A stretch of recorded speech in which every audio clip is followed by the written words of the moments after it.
不管川普会不会成为2024年的美国总统候选人，以及他会不会回来再度成为美国的总统，川普主义跟川普的某些主要的主张，现在正是美国核心的主张跟核心跨党派的意识形态。本周，美国再次宣布限制半导体对中国的出口。他们的理由说，避免它提升军事实力。他公布新的出口的管制，列出来的名单里头包括长江存储，还有一个叫做药明生物。这药明生物是什么公司呢？后来我去查了一下，它就是 AstraZeneca 它疫苗的原料供应商。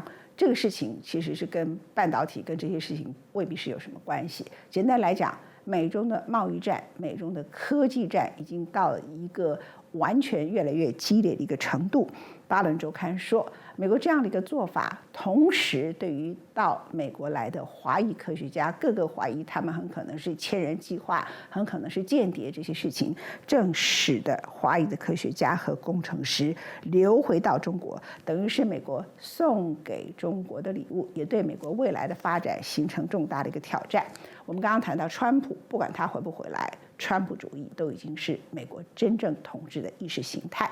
而川普最近有一个动作，他告起了 CNN， 因为 CNN 骂他是大谎言家，而大谎言家这句话过去在历史上指的就是他，就是希特勒的意思。川普过去有没有告过媒体呢？在总统任内，他曾经想要告过 Washington Post， 有独家披露他跟俄罗斯之间的关系，他曾经想要告过纽约时报，但都直接被驳回。他有没有想要关过媒体呢？他非常想要关，但是美国的 FCC 不会受到总统的干预。The other big breaking story tonight, former President Donald Trump suing CNN, saying the network defamed him by using labels like racist, insurrectionist, and even Hitler. Trump seeking $475 million in punitive damages, claiming CNN carried out a campaign of libel and slander. 从地产大亨到总统，川普不止一次扬言要告媒体。CNN 也不是第一家。早在2020年，川普竞选连任时，一口气告了《纽约时报》还有《华盛顿邮报》，理由是这两家媒体的报道把川普与俄罗斯干预美国选举挂钩。为什么川普当美国总统时没有关掉 CNN 呢？或许是因为他还知道什么叫基本言论自由。其次是美国的 FCC 职权不包括审核内容，任何言论自由相关的议题皆属于宪法的层次，都必须经由法院决定。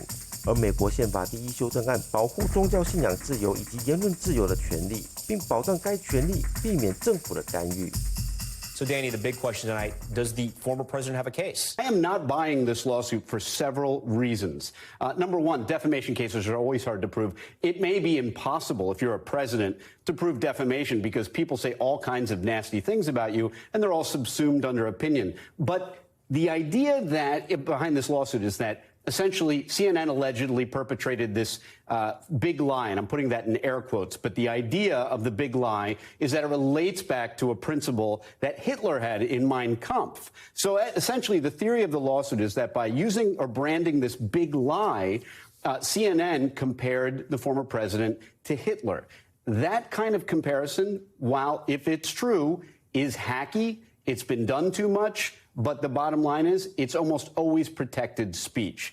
It happens all the time. Not saying it's appropriate to compare people to Hitler, but if it's protected speech to compare people to Hitler, especially political figures. 纽约时报说，川普先前对媒体的诉讼违背了第1修正案的基本原则，因此他对纽约时报的诉讼已被驳回。顺道一提，过去50多年，纽约时报从未在诽谤案中败诉。既然告赢的障碍如此之高，为什么川普现在又来告 CNN 呢？川普自己给出的理由是 ，CNN 担心他将在2024年再次出马竞选总统，因此对他的诽谤变本加厉。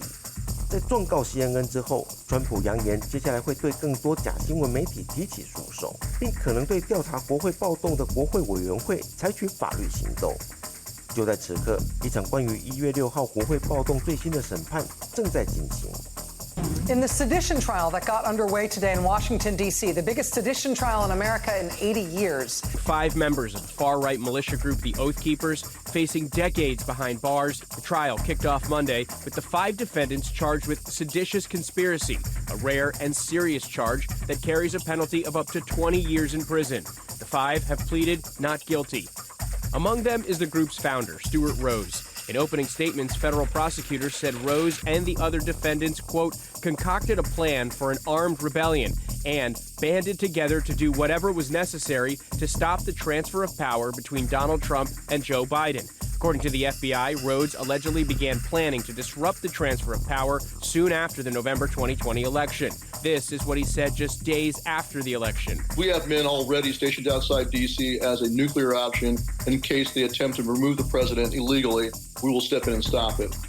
That same day, he sent a text message to high-ranking Oath Keepers saying, we aren't getting through this without a civil war. Prosecutor Jeff Knessel accused the defendants of concocting a plan for an armed rebellion to, quote, shatter a bedrock of American democracy. 是谁给他们这么大的勇气呢？ I'm willing to sacrifice myself for that. But the fight starts there, okay? Now give President Trump what he needs, frankly. If things go kinetic, good. If they blow bombs up and shoot us, great. Because that brings the president his reason and rationale for dropping the Insurrection Act. One of the things you have to prove in a conspiracy case is that there's an agreement to commit a future crime.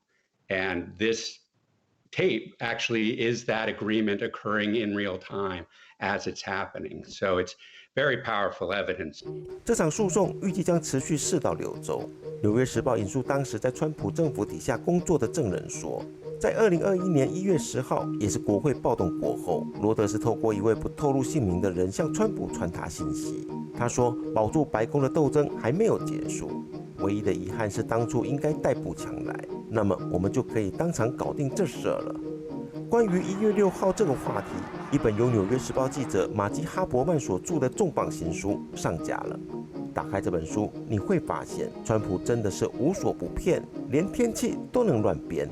Donald Trump recounting this ceremony he attended in 1964, opening a bridge linking Brooklyn to Staten Island. You wrote about Trump describing the day as raining, and what he left that day with was the impression that none of the fancy people there acknowledged the lead engineer. We found a 1964 news clip from that day. Let's play a little clip of it. In brilliant cold sunshine, a dream becomes a reality, with plaudits for the man most responsible for fulfilling that long-held dream, Othmar H. Amman, 85-year-old master bridge builder. Everything about Donald Trump's recollection of that day was completely inaccurate. One of the things about that story, Jake, that was so striking to me is that Trump described that moment, and he didn't just do it once, he described that moment as foundational for him. It was the moment that he realized you can't be made anyone else's sucker, and he describes it as, you know, all of these people were standing around in the pouring rain for hours, and you just saw that clip. There was no rain, the sun was shining. You write about these tales, these lies, these fictions of Donald Trump's. Quote, you say it begins with, quote, a small fragment of something that had occurred, shrouded in other basic details that were completely wrong, distorted to make a larger point, and you detail throughout his life. He was a master at this. What I sought to show and demonstrate, this larger context, this portrait of this person's life, who has been building brick by brick out of one news story after another over time, this artifice about himself, where there was enough real, where it was hard for people to tell exactly what was going on, but so many other things that were not real, just to allow him to build this image, this myth-making, that just wasn't true. 川普蠢吗？哈伯曼说：“不，他一点都不蠢。” He is, you know, myth-making and taking one piece of truth and shrouding it in a bunch of other things that aren't true. It becomes very disorienting for people around him, and it becomes disorienting for those of us covering him and covering what he's doing. He is often much more calculating than people think. 川普下一个要模糊的焦点就是他海湖庄园里不应该出现的机密文件。Former President Donald Trump is asking the Supreme Court to intervene in the dispute over the classified material that was seized from his Mar-a-Lago home. Justice Clarence Thomas, the recipient of Trump's application, is giving the Justice Department 1 week to respond. 川普能不能如愿委任特别法官审查从海湖庄园取得的文件？最晚10月11号下午5点之前，司法部就会提交答复。